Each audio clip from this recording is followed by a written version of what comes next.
Si vous nous rejoignez, vous êtes sur Wango Télévision. Faites bien de nous choisir pour vous informer. Bienvenue dans ce journal, nouvelle édition que vous regardez en même temps en streaming sur Facebook et YouTube. Comme annoncé dans les titres, les villages d'Ianda, Kekebamba et Kalondo, ces trois contrées du secteur Lulu-Lualaba sont liés par des barquettes pour la mobilité des personnes, des minerais ainsi que des biens. Il faut vous le dire que le trafic fluvial se porte à merveille et pour de l'emploi dans cette partie de la province du Lualaba. Nos reporters s'y ont rendus et nous proposent ces reportages. Nous sommes dans une barquette fabriquée localement à l'aide de bois, avec une embarcation de plus de 20 places pour les longs châssis. Sur la rivière Nkando, les barquettes et les pirogues naviguent entre Dianda et Kakabamba et Mulunda Kaindo. Les habitants de ces villages se déplacent grâce au transport fluvial. Moyen de transport barquette. Les barquettes et les pirogues constituent notre moyen de transport. Les gens naviguent sur les eaux pour aller vaquer à leurs occupations. Chaque barquette a un pagailleur. Dans cette embarcation, des pierres a la lourde mission de ramener ses passagers à l'autre rive. C'est sa vie de tous les jours. Nous faisons traverser les creuseurs et leurs minéraux, y compris les agriculteurs. Les transports fluviaux à l'ancienne sur la rivière Nkando n'est pas sans risque. Les riverains veulent se réinventer, mais ils se voient habiter aux moyens. Que les autorités nous aident avec des moteurs à placer dans nos barquettes. Juu ya moyen de transport, bantu beko nateswa kufanya paka kupagaye. En pagayant, les gens souffrent. Nous demandons une assistance. Les gens sont révolutionnés. Qu'on nous amène même des canaux rapides pour mieux naviguer.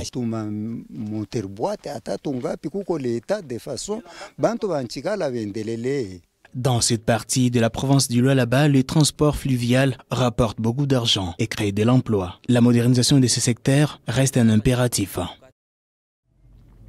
Et puis, depuis quelques jours, les rumeurs courent dans tous les sens. Rumeurs sur un prétendu insecte toxique qui se retrouverait sur les feuilles des maniocs. Une spéculation qui crée la méfiance des consommateurs à ces légumes qui devient de plus en plus très rare sur les marchés au niveau de la province du Lualaba. Elisha Kaonde a rencontré les marchands de ces légumes, mais aussi quelques experts en la matière et nous fait les points. Les feuilles de manioc appelées localement les sombés sont souvent associés en période des vaches maigres, faciles à cultiver. Ces légumes de base donc consommés par la population du Lualaba se raréfient davantage sur le marché. Nous avons haussé le prix. Nous vendons de bottes à 1500. D'ailleurs, le sombé n'est plus sollicité comme auparavant, suite aux rumeurs de prétendus insectes serrés sur le feuille de manioc. L'abondance de la pluie détruirait aussi ce feuille. Nous avons aussi appris qu'on interdit la vente. Comment allons-nous vivre? L'épidoptère, cet insecte qui diabolise les sombés. Son apparition sur la forme du crâne d'un singe sur les feuilles de manioc fait peur aux consommateurs. Mais l'ingénieur Emmanuel Carleitage temporise les esprits. C'est un insecte qui mange des insectes qui se trouvent sur le manioc. Ça n'attaque pas le manioc et ça n'empoisonne même pas les manioc. Si vous trouvez ce genre d'insecte, vous l'enlevez directement, il ne faut pas les tuer. Ça aide à manger d'autres insectes qui sont en train de causer des maladies sur le manioc et sur d'autres, on peut dire sur d'autres plantes. C'est un insecte prédateur qui fait son travail. Jean-Pierre Ntumba invite les femmes à préparer soigneusement le sombé pour éviter tout effet secondaire. Dans les sombés, il y a ce qu'on appelle cyanure. C'est une substance, si les sombés n'étaient pas bien traités à ce moment-là, et si ce n'était pas bien préparé, ça peut causer des intoxications. Et à travers ces intoxications, on peut avoir des manifestations neurologiques qui peuvent conduire à des empoisonnements. Les déboisements. Les feux de brousse attirent généralement ces insectes vers les feux de manioc. Et puis la cérémonie de remise reprise entre les comités de gestion entrant et sortant de l'Université d'écologie a eu lieu c'est mercredi 9 mars 2022. Désormais, le professeur Yvan Muongo a été officiellement installé à la tête de cet alma mater. L'ambiance de l'après-midi de ce mercredi 9 mars 2022 a été marquée par la cérémonie des remises et reprises entre les comités de gestion sortants et les comités de gestion entrants de l'Université de Kolwezi. Pour tout dire, une cérémonie très conviviale au cours de laquelle le professeur Muongo Yvon a pris les rênes du pouvoir des mains du professeur ordinaire Chrysostome Kachalaka Palouloa qui a dirigé cet alma mater plus de 5 ans. Il faut relever aussi que la passation du pouvoir s'est poursuivie au niveau du secrétariat général académique. Le professeur associé Baudouin Wikachi Binda a laissé son fauteuil à la professeure Malonga Kaj Françoise.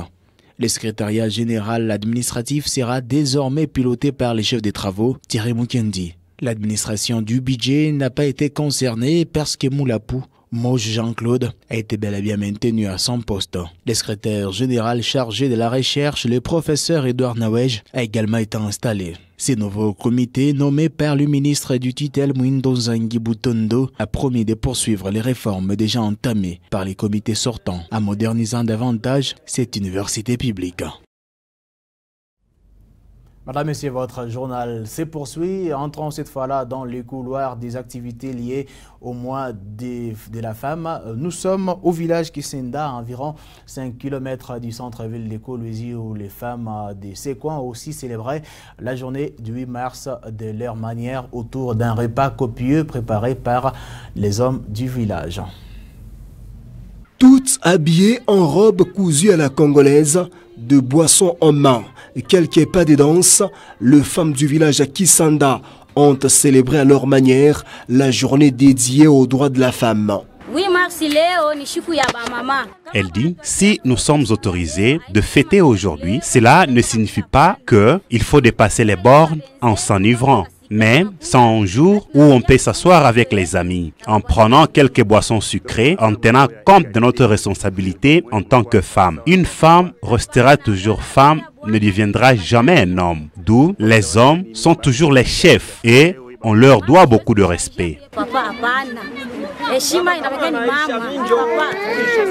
Cependant, pour certaines femmes du village, cette célébration n'a aucun sens. Le cas de cette femme octogénaire. Elle dit, je faim. Comment je peux fêter pendant que j'ai l'estomac au talon? La fête, c'est pour ceux qui ont des moyens, pas de gens comme moi. Pour d'autres, la célébration de la Journée internationale du droit de la femme vaut tout son pesant d'or. Situé à quelques kilomètres seulement de la ville de Kolwezi, le village Kisanda est l'un des villages de la province du Lualaba dirigé par une femme.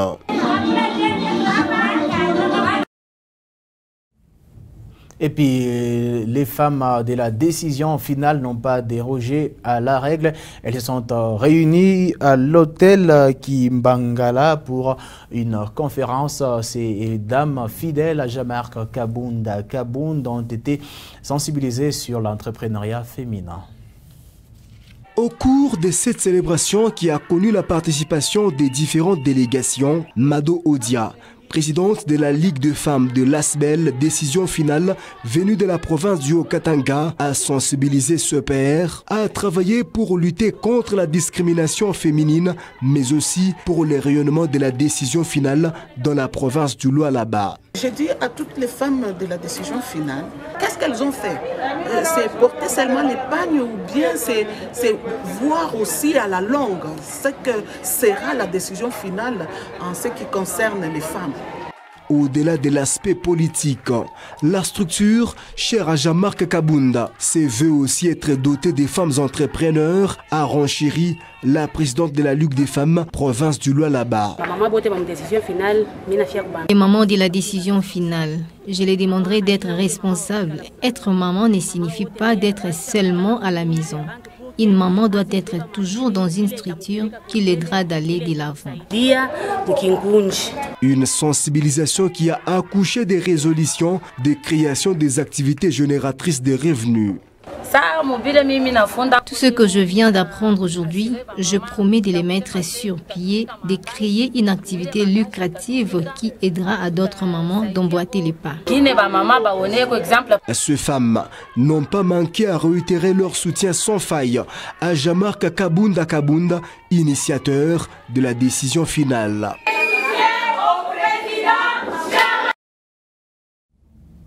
Et puis à l'occasion de la journée internationale des droits de la femme, le vice-gouverneur du Lualaba a, dans un message rendu public ce mercredi 9 mars 2022, invité les femmes et filles de sa province à travailler durement pour leur autonomisation en vue d'un monde équitable. Chaque fille et chaque femme a le potentiel de rendre ce monde meilleur et ce potentiel réside dans l'acte d'avoir des pensées plus élevées et de ressentir des choses plus profondes.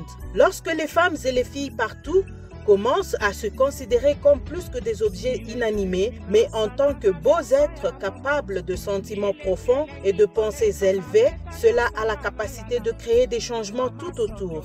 Le genre de changement qui est pour le mieux. Fin de citation. Dans la continuité de ce passage, à combien parlant, en cette journée internationale de la lutte pour les droits des femmes, je tiens à manifester ma solidarité avec les femmes du monde entier et les femmes congolaises en particulier. Prenons le temps de mesurer tout le chemin parcouru jusqu'ici, mais surtout l'ampleur des défis qui restent à relever. Gardons à l'esprit que chacun de nous, femmes et hommes, a un rôle important à jouer dans l'autonomisation des femmes et jeunes filles afin que le monde de demain soit véritablement égalitaire. Message de Madame le gouverneur Aïe du Lualaba à l'intention des femmes de sa juridiction à l'occasion du mois dédié à la femme. Madame, Monsieur, c'est par ces messages du vice-gouverneur adressés aux femmes de la province du Lualaba qui prend fin ce journal. L'actualité reste en continu sur le www.wangu.info.